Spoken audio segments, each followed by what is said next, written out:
Hey, what's up, everybody? Ever felt indignant, like in your inside, like in your spirit, you feel like something just is not right?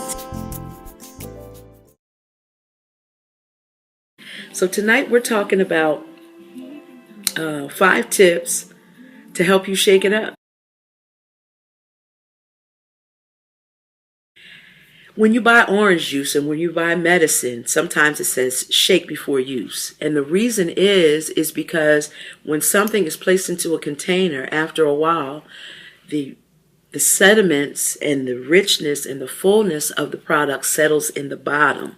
So you have to shake it in order to get what you paid for. You have to shake it up so that it will begin to incorporate into the rest of the juice, into the rest of the cough medicine. Otherwise, you'll cough your brains out all night if you haven't taken time to follow the instruction, and shake it up. So after a while, the potency goes down because all of the good stuff that you need is settling in the bottom of the jar, of the can, or whatever. And it no longer serves the full potential of the purpose of the product until you shake it up. Now that's what Jesus did. According to Luke 14, Jesus one day was walking along and he turned around. At this point in his ministry, he had already been ostracized. He had already been teased. He had already been through all of that. He had already been lied on and said he was a fake and a phony. So he had already been through that. So one time, and we're talking about Luke tonight, Luke 14, Jesus is walking along because they walked everywhere. They didn't have vehicles back then. So they walked. Jesus was walking along and he was like, hold up. Where did all these people come from? And what do they really want from me? What do they really want from me? We have to ask that question about our own lives every now and then. The people around us, what do you want from me? What is it? What do you want from me?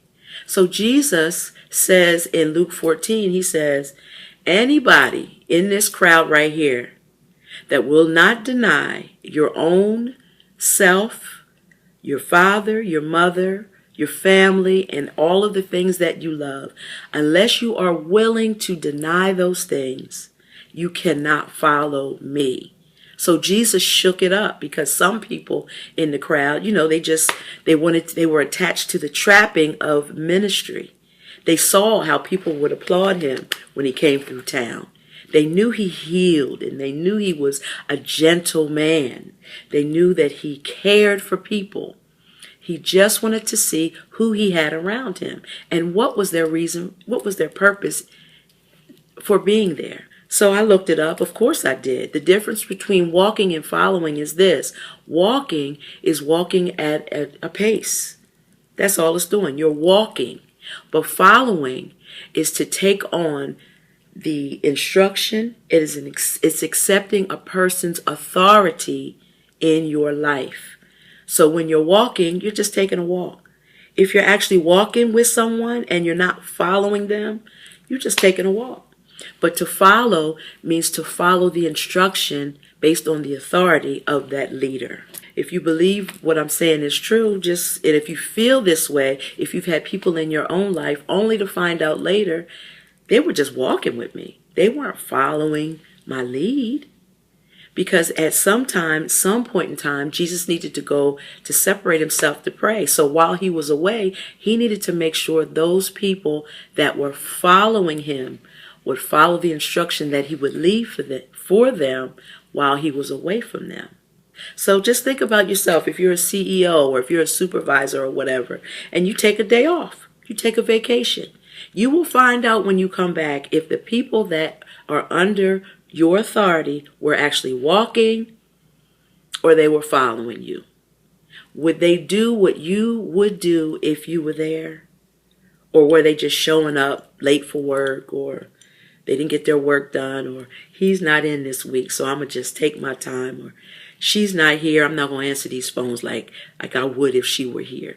So there is a difference between someone walking with you and actually following you.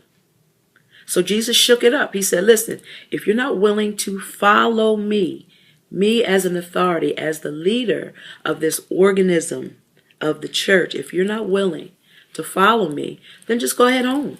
Because there will be times when you won't understand. You'll be crying. You'll be upset because people don't believe you. Why do I say that? Because they don't believe in me. And number two, I'm following God. He gave me instruction. So as I follow him, you follow me. So if you're not willing to lay it all to the side and to just cash it all in to follow me, then just go ahead home. I understand that our mission, we're not lining up with what you thought this thing was. So he shook it up. That's what he did. So tip number one is to recognize the problem or the need. He knew that this church needed to expand. And you may be in business for yourself, and you know your business needs to expand, and you need people to come alongside you to help you in the areas of their expertise. Maybe they can show you some things. Maybe you should have did this. Maybe you should have invested here, or so forth. But when you state the need or the problem, then people will come alongside you to help you. But make sure that these people are just not walking with you.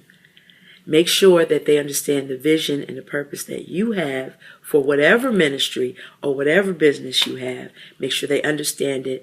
Our responsibility is to make sure that it's clearly stated that we are enthusiastic about what we are branding or whatever it happens to be, so that people will want to come alongside and help. Unless people understand what we need, they won't buy into it. They'll still see it as your problem.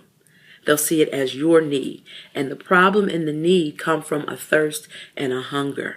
So when you identify that need and you tell people about it, make sure that you're enthusiastic so they'll want to come along and buy into it. Number two, their responsibility at that point is to do the research. Find out about you. Make sure that what you're telling them is the truth. Let them research whatever, so that they will have the information they need to later on make a decision. And we'll talk about that later. So do the research. How is this? This is my first step. I need to do the research. This person asked me to help them. They asked me to do this, this, and this. Let me find out what this is all about before I buy in to what they are producing or offering or what they're selling.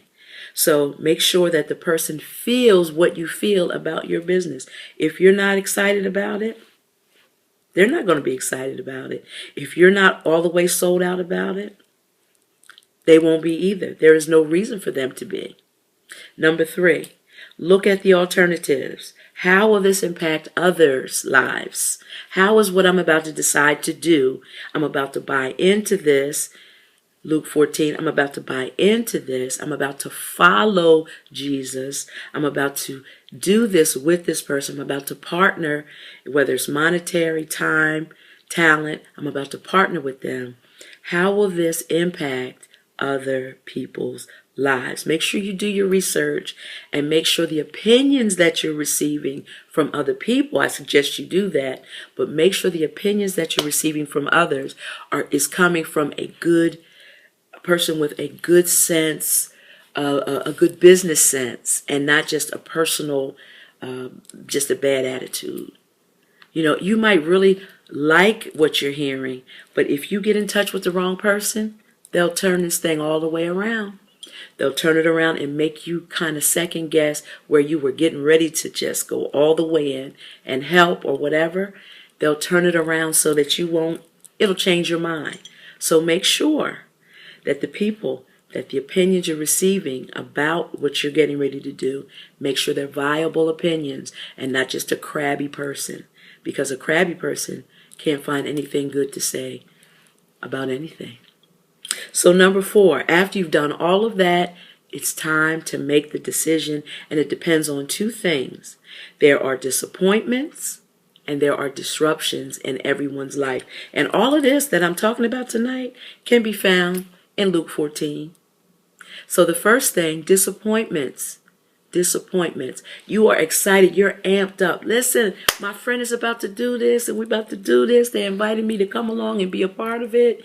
And if you tell the wrong person that person will pour water all over your excitement to change your mindset, to make you think twice, especially if it's somebody that you love and trust. That's why Jesus said, unless you're willing to forsake all of the people who have a voice in your life and follow me, my authority, unless you're willing to do that, just stay with them, because there's no room for two visions. That's division or division. So unless we line it up with the person, with the leader, unless we are willing to follow, there's no need to go on. All right. And then the second part, that's the disappointments. The second part is the disruptions. Sometimes life happens after you've made a commitment to follow. Sometimes life happens. Death comes. We lose jobs. We get sick. Does it mean I stop? Absolutely not. Because I've made a commitment based on what you told me. I'm sold out. I've bought into it. I'm with you. I may not be able to do 100% of what you're asking me to. But if you shake me up, you will get some substance out of me. I will be able to do some things. But the person who can't find the fit, that's not the right fit. If something is off, that's not the right fit for that person. Don't make the person feel bad. Just do what Jesus did. He said, just go ahead. It's cool. We're cool. But I would rather you tell me now that you can't than to get halfway in and then I'm looking for you and you're not there. I used to have a problem with that. I'm going to be real honest with you. If you hurt somebody I love, I hated you. And I'm being honest. If you attack somebody that I loved, you might as well be nothing to me. And that's exactly how I handled it. I had to mature in that area. God, thank God he gave me all of this time to come to the place of maturity that is not my battle. And even though you may have hurt someone I love, and I don't have to do business with you, but the least I can do is be kind. We never have to do business. We never have to mix it up. We don't have to have lunch. We don't have to split a cheese sandwich. We don't have to split a candy bar or even have a phone conversation. But when I see you, the least I owe you is kindness. That's what I owe you. And love. But I had to grow and mature in that area. Let me tell you something. 20 years ago, 25 years ago, 10 years ago, you couldn't ask me to do that because I took on that same pain that the person that I love that you hurt, I took that on. But I had to grow up. I had to see that was not my battle to fight. And I have to respect, love, and honor you no matter what. After all, that's what Jesus did in Romans 5:8.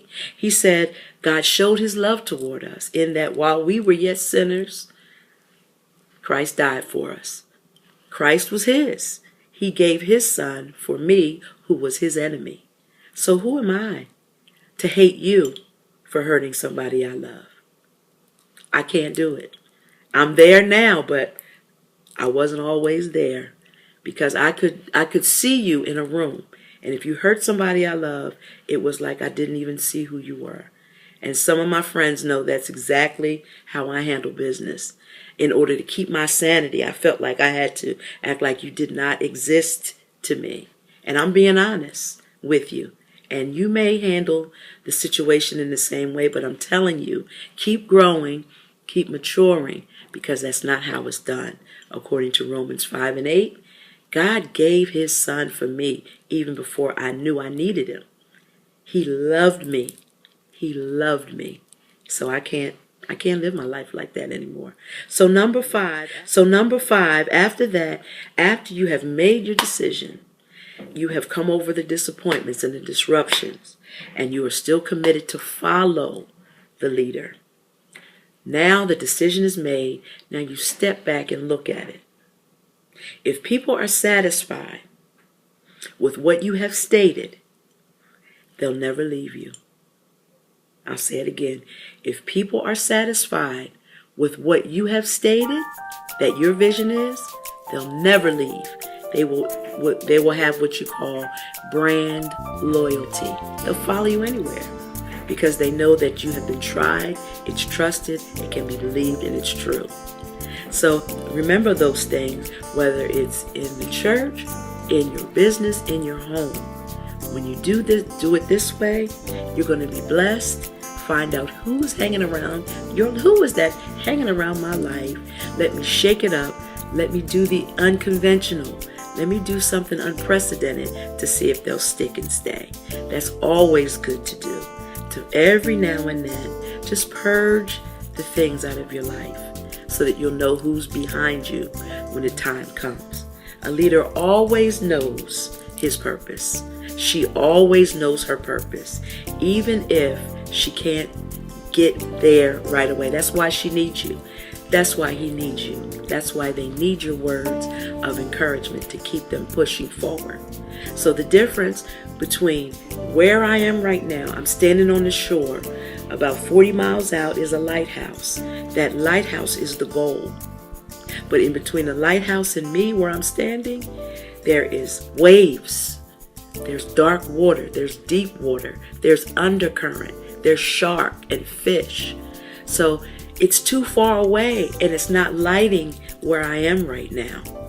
So that's why the lanterns are things that help me with the next step.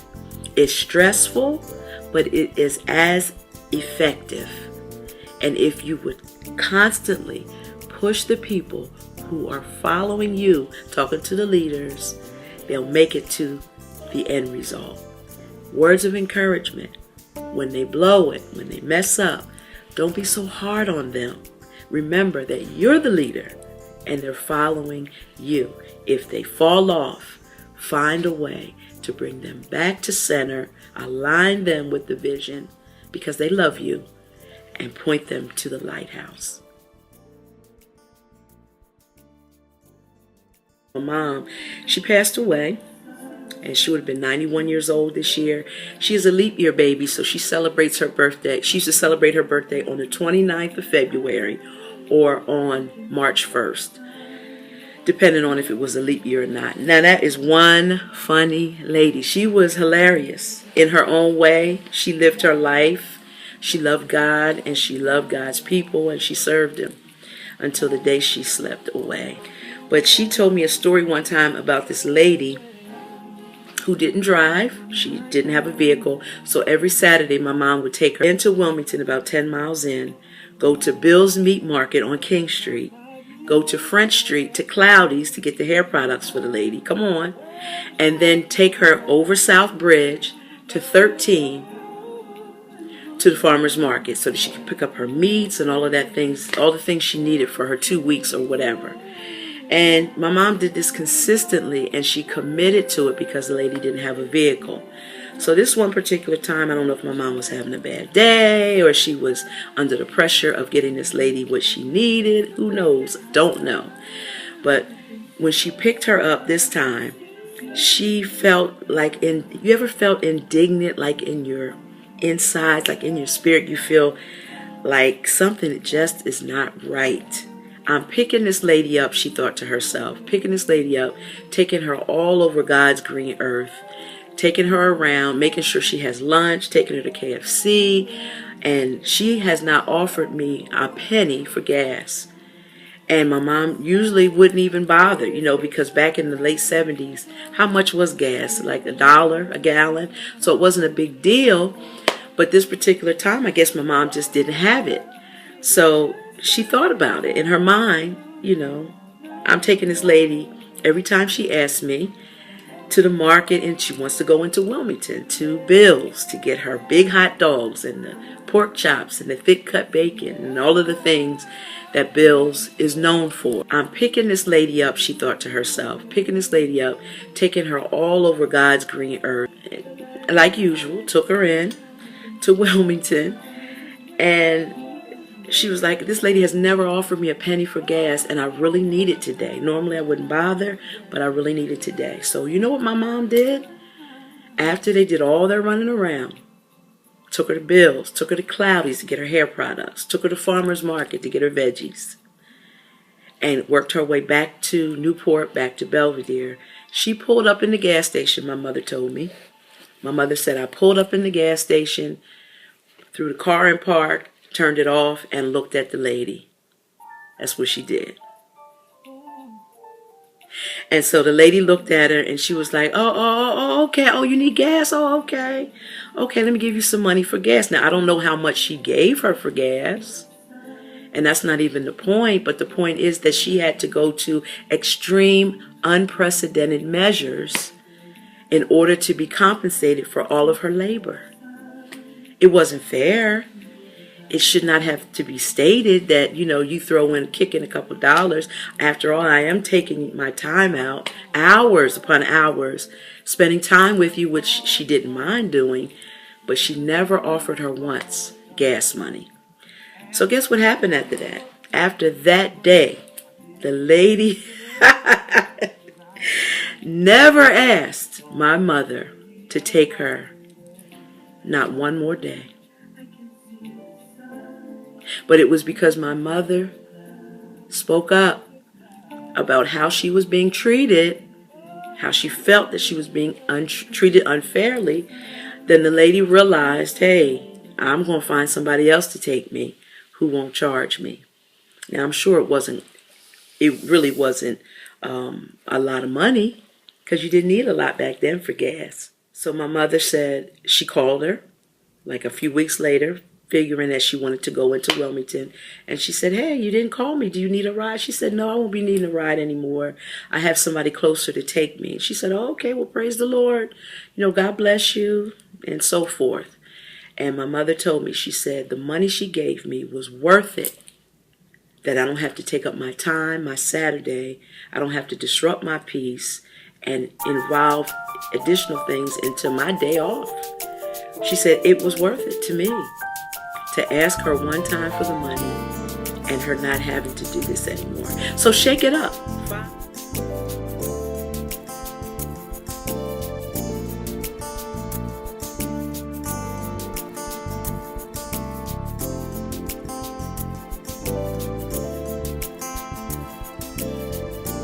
And that's all I wanted to say tonight. That's it. And I pray this week that as you go along, you'll remember these things, whether you're a leader in the house, whether you're a leader in church, whatever it happens to be. Just remember, take it easy. Take it easy on people who have chosen to follow you. They love you. You've already weeded out the walkers. You've weeded out the walkers. These people love you, they follow you, and they want to see you succeed and do well. So take it easy. Weed out the walkers and encourage your followers. Now, this has been Lady Vaughn, and I want to remind you that whenever you need a break, just take one. Peace. It's all over now.